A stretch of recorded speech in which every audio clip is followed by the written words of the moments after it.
Day 3 namin sa Hong Kong and today magdi-Disneyland kami. So, syempre tuturuan ko din kayo kung paano mag-commute from Rambler Oasis Hotel going to Disneyland. From Rambler Crest, sasakay lang kayo ng 88F na bus. And then, sa Tsing Yi Station kayo bababa sa may Maritime Square. Sakay kayo ng MTR Orange Line yung nakalagay to Tung Chung or to Disneyland. And then, sa may Sunny Bay Station kayo bababa. Pagkababa nyo ng Sunny Bay Station, transfer lang kayo sa Disneyland Resort Line or yung Disneyland train. Pagkababa nyo from Orange Line na train, makikita nyo na rin naman agad tong Disneyland train. Ibababa na kayo nito sa mismong Disneyland. And pwede rin kayo mag-picture-picture dito kasi ang cute ng train na to.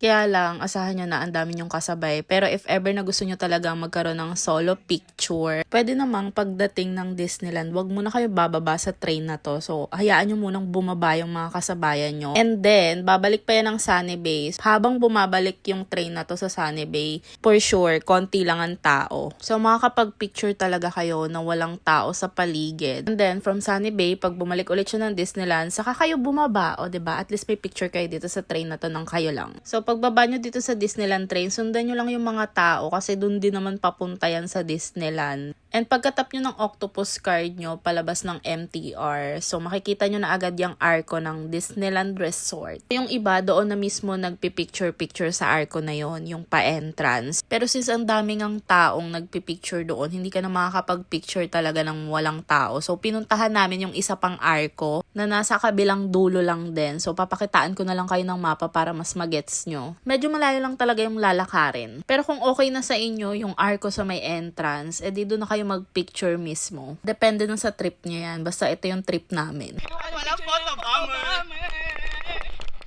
And then, lakad lang pabalik sa mismong entrance ng Disneyland Park. Pagpasok namin sa Disneyland, nag-rides talaga kami agad. And ang una naming pinilahan is itong Hyperspace Mountain. And if ever na hindi nyo pa alam or kung first time nyo palang pupunta dito sa Disneyland, i-download nyo yung kanilang Hong Kong Disneyland official app. Diyan nyo ma-access yung mapa ng Hong Kong Disneyland and makikita nyo rin dyan kung ilang minutes yung pipilahan nyo sa bawat rides dito sa Hong Kong Disneyland. Sa mga pupunta dito sa Hong Kong Disneyland, dapat talaga masubukan nyo tong Hyperspace Mountain. Kasi nakaka-enjoy siyang sakyan. Talagang ang bilis niya, te. Natatay daw siya dyan sa tatae.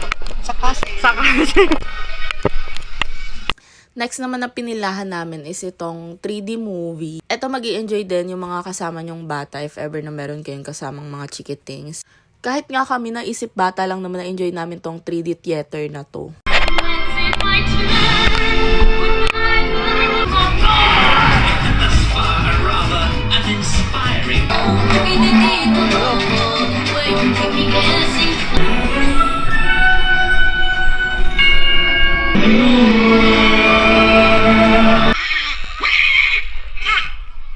Next naman na pinuntahan namin is itong World of Frozen. So, dito naman yung mga rides kung saan frozen yung tema. Bago lang din to. So, nung nagpunta ako dito 2 years ago, wala pa tong World of Frozen. Kaya naman nung nakabalik ako dito ngayon sa Disneyland, dito ako excited talagang pumunta. Yung rides na try lang namin dito sa World of Frozen is itong Frozen Ever After. Pangalawa dapat to, kaso yung unang pinilahan namin na dito lang din sa World of Frozen, nagkaroon ng problema nung habang nakapila pa kami.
After namin sa World of Frozen, next naman na pinuntahan namin is yung Toy Story Land. Una naming pinilahan dito yung Slinky Dog Spin. So, chill ride lang siya.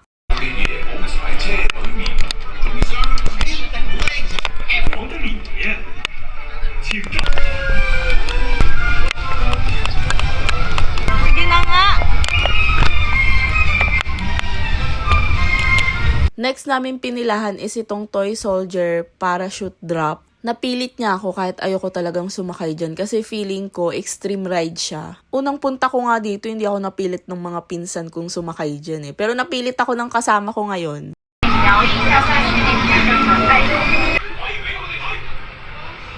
Oh, shit!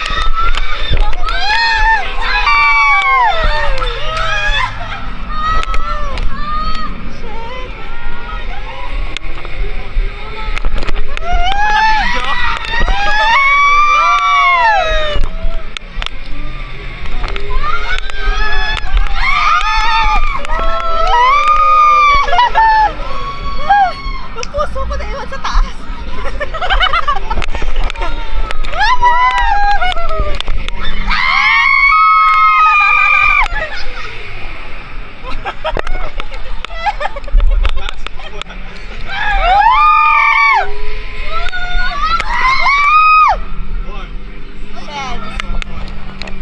Ganda ng view. Next naman na pinilahan namin is itong sikat na sikat sa TikTok kapag nagpupunta ng Disneyland.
Sinakyan din namin tong Winnie the Pooh. So matutuwa kayo dito, mapabata man kayo or isip bata.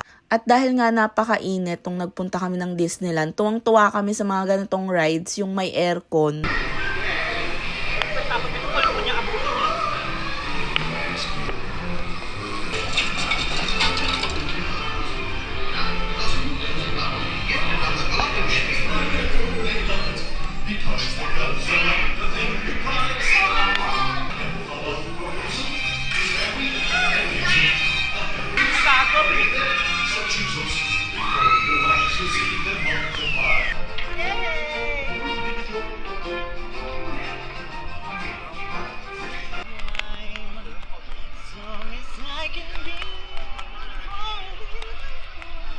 Next naman na pinilahan namin, itong It's a Small World. So, ang ganda rin nito, naaliw din kami. And nung mga time na to, around 5 PM naman na, yung mga tao nasa tapat na yan ng castle, naghahanap na ng pupwestuhan para sa Momentus or yung fireworks display sa castle tuwing gabi. Kaya nung mga time na to, konti na lang yung pila talaga. Parang around 5 minutes lang yung hihintayin mo at makakasakay ka na. Etong rides na to, natuwa kami kasi syempre malamig sa loob at ang init sa labas. And mahaba-haba rin yung rides na to. So maaaliw ka din talaga.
Haba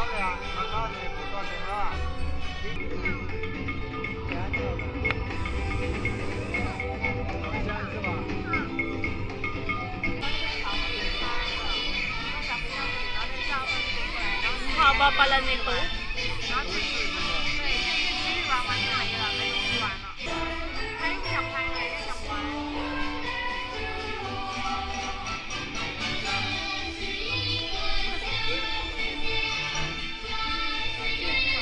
At syempre dahil mahilig akong manood ng mga Marvel movies, hindi maaaring i-skip ko to. Iron Man experience. Hindi ko na videohan yung mismong experience, pero parang 3D movie experience din to. Tapos isi-save ka ni Iron Man, ganun. Tapos nanood din kami nitong storybook theater. So make sure i-check nyo muna kung ano ba yung schedule, para babalikan nyo na lang siya at talagang on time kayo makakanood.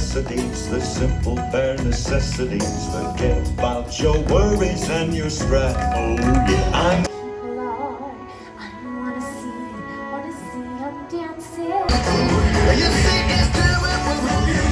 All my days are falling, and I will ride, I will fly.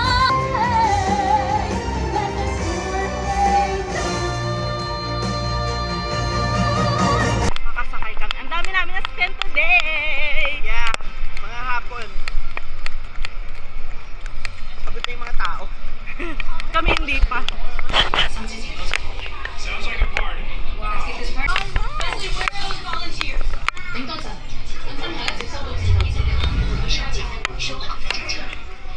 So, last na pinilahan namin is itong sa Ant-Man. So, barilan lang naman to, pero nakaka-enjoy pa rin.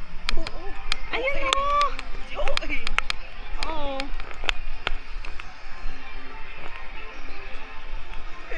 160. Bago kami humanap ng pwesto sa tapat ng castle para sa Momentus mamayang gabi, is kumain muna kami. At syempre, ang kakainin namin is itong turkey leg. At dahil malaki na siya, isa lang yung in-order namin.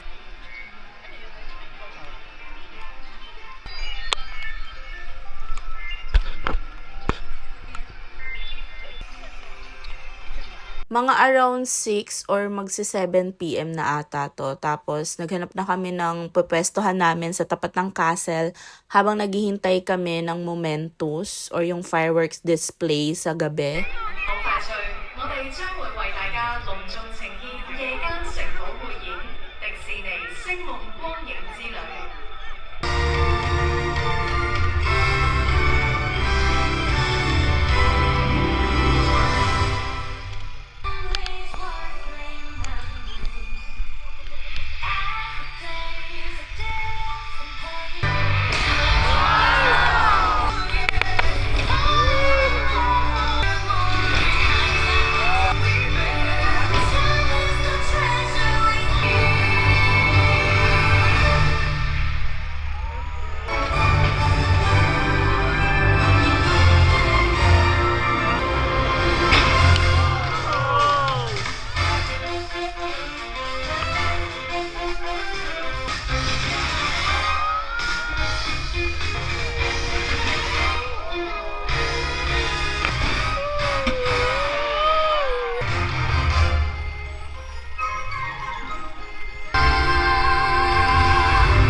Grabe, kahit second time ko nang na-experience itong Momentus dito sa Disneyland, naiyak pa rin talaga ako habang pinapanood to. And yung kasama ko, dahil first time niya pa lang to napanood, kaya naman naiyak talaga siya.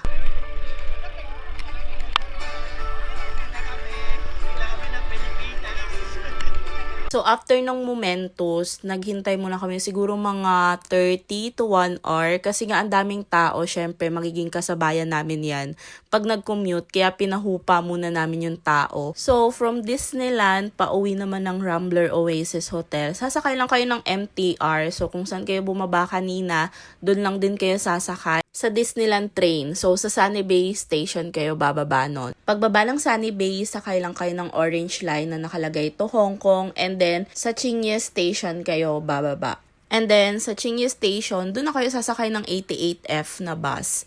Going to Rambler Crest na ulit yan. Lakad na lang papuntang Rambler Oasis Hotel.